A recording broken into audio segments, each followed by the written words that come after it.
embarrassing yourself and your family. You embarrassing yourself. You are embarrassing. So tell your mama dig her up and post a picture that look better than my. That was King Harris talking big just weeks ago, and now he's reportedly trying to reach the same man he mocked. 50 Cent is said to be lining up a documentary that could shake the Harris family to the core. And if even half of the rumors are real, this could get messy fast. King might end up regretting every single word he put out there. I want to say something about my mama. Your mama,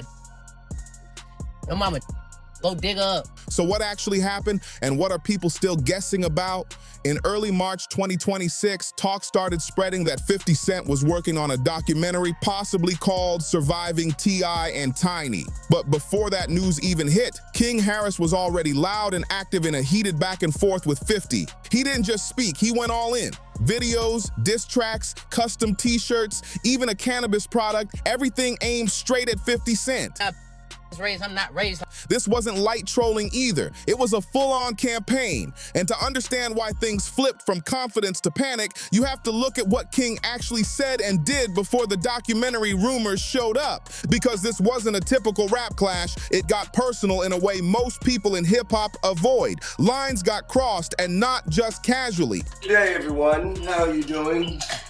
I am just bringing it to your attention that it is now July the 6th, and I gave you 2 days for a grace period just because I had to get my shit together. I was having a good time, but 5 mics. There's an app check for you or a paycheck for me. Thank you. Where you at right now? Let's see where. When 50 posted an unflattering photo of King's mother, Tiny Harris, King fired back in a viral video saying, "Yo mama, dad is dig that. So how? Praise. I'm not raised like that." That moment blew up fast. But King didn't stop there. He went directly at 50 Cent's late mother, Sabrina Jackson, who passed away in a fire when 50 was just a child. And even while saying, "Don't go, I'm not going about my mama, nigga, I'm not going," he still crossed into territory people don't play with. That's where things turn. People noticed the contradiction, defending his own mother while dragging someone else's who isn't here to respond. That difference hit hard with the public, and it's exactly why 50 took things to another level. I said I wanted 50. That's what I said. He don't want no smoke, though. Oh, no. I called my man out. He don't want no smoke. He ducking smoke. It's cool. King even said, "So tell your dead mama, dig her up and post a picture that looked better than mine." That line alone had people stunned. And it didn't end with words. King wore a t-shirt featuring Sabrina Jackson's image, dropped a cannabis strain called Ms. Jack Pack with her likeness on the packaging, and released diss tracks like Drop Top, where he said, "You were made from 50 cents because your mama gave it cheap." That move had the internet talking heavy. Reactions came and split. Tip, but this is about another kind of tip that can help our mothers, our sisters, our brothers, and our fathers help get the perpetrators who commit crimes against them off the streets. All you got to do is call Crime Stoppers Atlanta. Tips can be anonymous, and there's even a reward. The number to Crime Stoppers Atlanta is 404-577-8477. That's 404-577-TIP. But not evenly. A few people saw a young guy defending his family, but most saw a 21-year-old chasing attention by going after someone who passed away. That perception mattered. And 50 Cent? He's known for playing the long game. Every move King made got noticed, saved, and stored. Screenshots, reposts, breakdowns, everything was documented. Nothing disappeared, nothing got forgotten. That digital trail became something serious. It turned into receipts, a full record that couldn't be erased or explained away later. So when talk of the documentary started heating up, those clips and posts weren't just old moments, they were evidence. Now the story practically told itself. King pushed things too far. How did Falant's family find out about his death? I told him. I called his mom first, then I told his cousin. I told his little girl. How old was his little girl? His daughter was 4 years old at the time. Five years old at the time. And how did you tell his daughter that her father was dead? He's in a better place and he won't be coming back. And I told him how much he loved her. And 50 might have found the perfect way to respond without saying much at all. That's why the idea of King wanting this documentary stopped makes total sense. But this didn't start with King, it goes way deeper. To really get it, you have to rewind to the beginning, before King was even old enough to be part of this. This whole situation traces back to two major figures in hip-hop who came up at the same time, but from completely different worlds. In 2003, 50 Cent dropped Get Rich or Die Trying, telling the story of surviving 9 shots and rising out of Queens, New York. That same year, T.I. released Trap Music, helping define Atlanta's sound and claiming his spot as the king of the South. Both dominated their lanes, both built loyal fan bases. And how did you tell his mom that her son was gone? Well, first I apologized.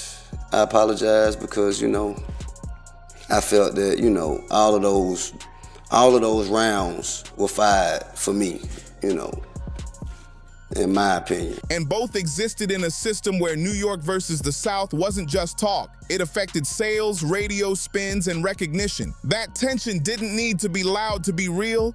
For years, things stayed quiet between them. No direct shots, no public drama, just two heavyweights moving in the same space, keeping it respectful or at least neutral. That changed around 2020 when Verzuz battles took over during the pandemic.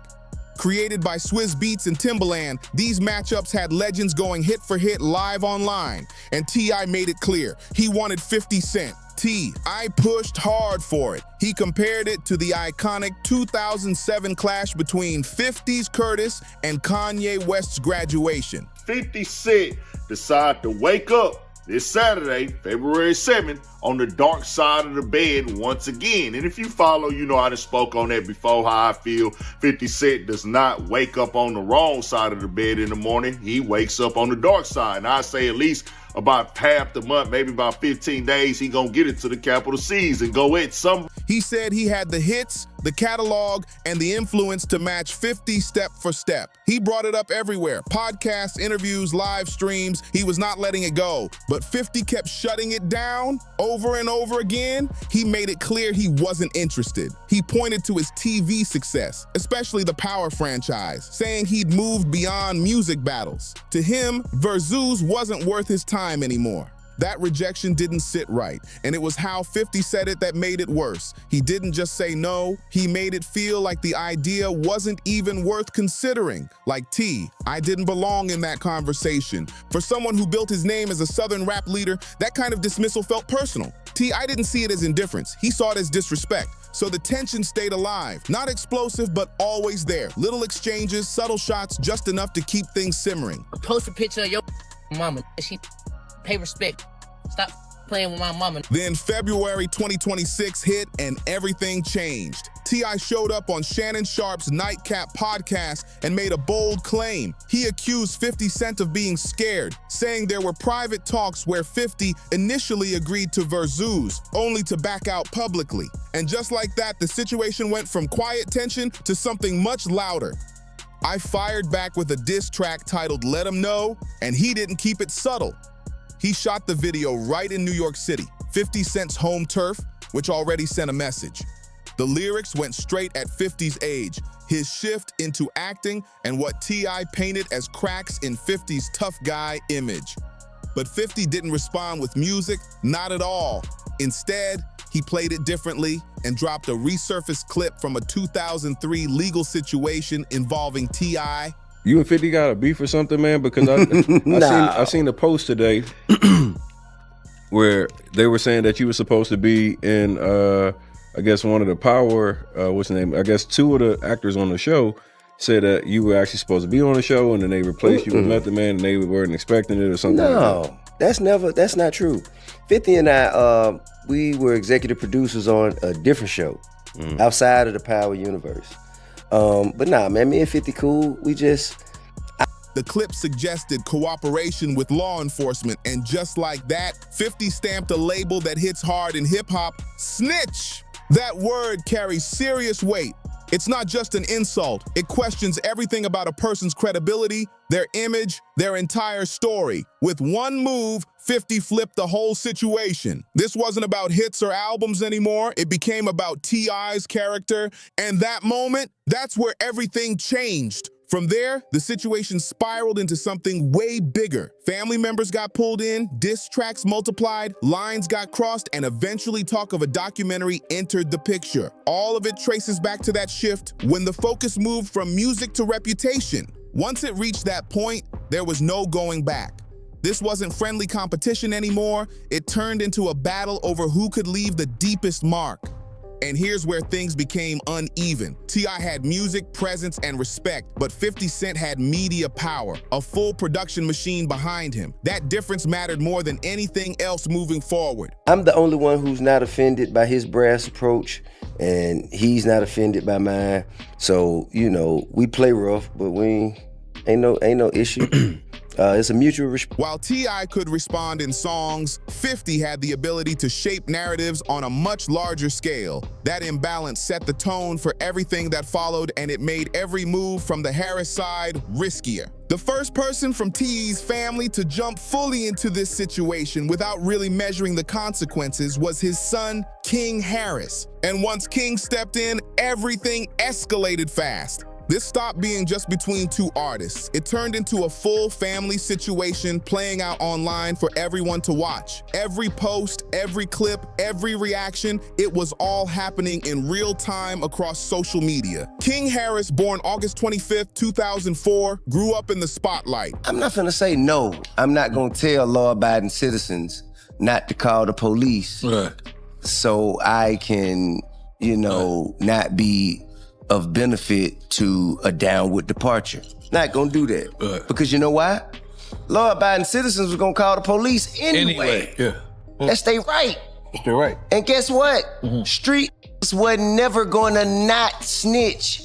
Or excuse me, they were never gonna not keep it silent because they seen me on a... He was featured on the VH1 reality show T.I. and Tiny, The Family Hustle, which ran for years and gave people a close look at their home life. By the time this conflict heated up, King was 21, old enough to stand on his own, but still young enough to move off emotion instead of strategy. He already had a reputation for speaking his mind, especially from moments on the show where he openly challenged his parents during heated discussions. That boldness followed him right into this situation. The exact moment that pulled King into the conflict was clear. During one of the exchanges with T.I., 50 Cent posted an unflattering photo of Tiny Harris on Instagram. That move crossed into personal territory instantly. Going after someone's partner, especially in front of millions, changed the tone completely. And the Harris family didn't stay quiet. King and his older brother, Damani, both stepped up right away. But their approaches were very different. Damani showed some restraint, but King came in loud, emotional, and non-stop. His video targeting 50 Cent's late mother spread across the internet within hours. The message was intense, repeated again and again, making sure it landed the way he wanted. And it definitely got attention, but not the kind that builds momentum in a good way. Instead, it created pressure and put a spotlight on him for all the wrong reasons. And instead of slowing down, King pushed even harder. The t-shirts, the cannabis product, the diss tracks, it kept coming. All together, the Harris side dropped around 6 diss tracks aimed at 50. King's songs, including Drop Top, went directly at 50's personal past. Damani added his own verses, while T.I. also released multiple tracks, highlighting his catalog and taking shots at 50's move into television and film. T.I. even spoke about the situation in interviews, giving a mixed reaction. He admitted he didn't like seeing his sons pulled into negativity, but at the same time, he respected their loyalty. He summed it up by saying, "Nah, my kids ride now," making it clear they were standing up for the family. That kind of statement connects in hip-hop culture where loyalty is everything. But it also quietly backed King's actions. Actions that were starting to push people away instead of pulling them in. That's where the real issue showed up. This wasn't just about energy, it was about control. King was stepping into a situation that required careful moves, patience, and timing, but he kept escalating instead. Every new video, every new product, every new diss track added more fuel to the situation without actually gaining any ground.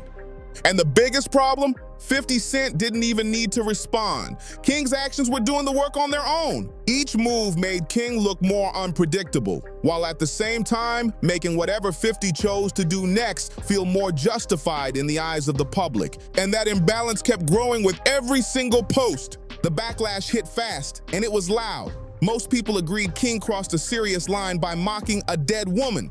No matter what started it, people saw that as completely different from going at someone who's still here to respond. And the gap between them made it worse. King, just 21, was going at a 50-year-old media powerhouse who's been playing the long game for decades. Meanwhile, 50 barely responded in music at all. He posted memes, dropped slick captions, and even teased things with lines like, LOL, they are gonna learn to leave me alone.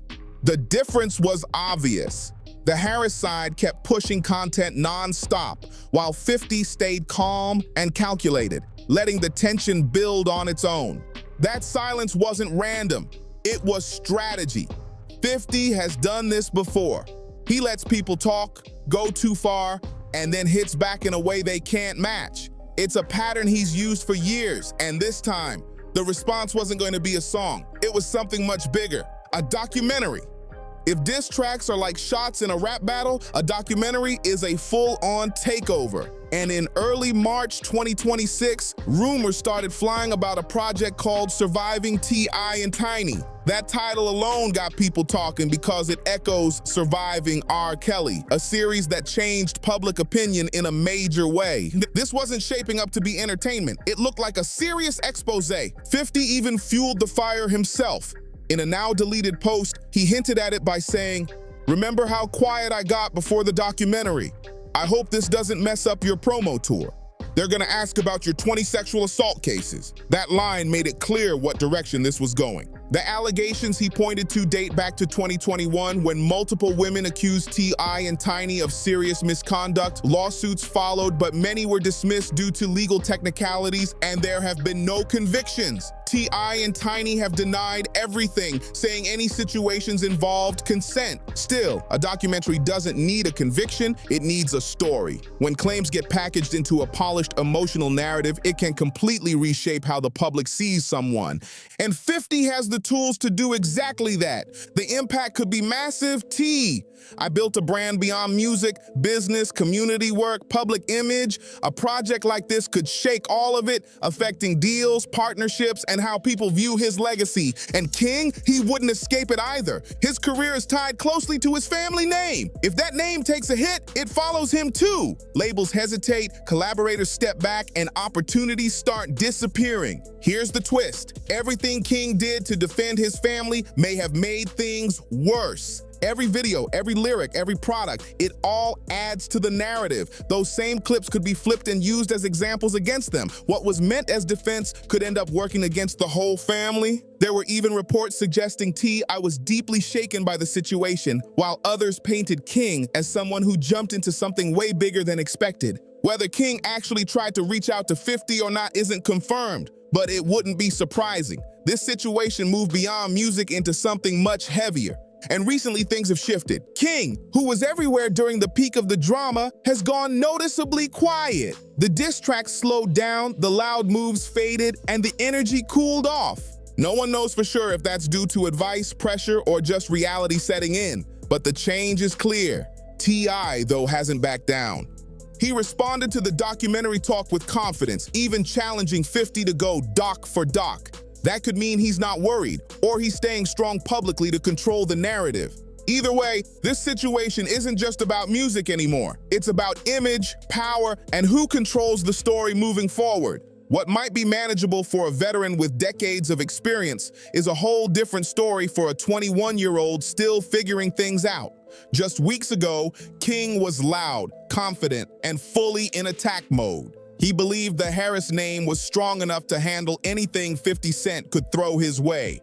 But here's the reality. Diss tracks and documentaries don't hit the same. A diss track burns hot for a moment, maybe a few days, then fades. A documentary sticks around. It gets streamed, shared, debated, and even referenced years later. That's a completely different level of impact. King came into this ready for a direct clash, but this turned into a media war. And going up against someone who literally builds media empires is a whole different challenge. Online reactions have been split. Some people are praising 50 for staying patient and playing it smart, calling the documentary move a final checkmate. Others are looking at the situation differently, pointing out the imbalance. A 50-year-old media figure with massive resources going head-to-head with a 21-year-old still building his platform, that raises real questions. The age gap, the influence gap, the reach, it all stands out. And beyond just this situation, there's a bigger conversation happening about hip-hop right now. The culture has always respected boldness, energy, and standing your ground. But things have changed. Today's top names aren't just artists. They're brands, executives, and media forces.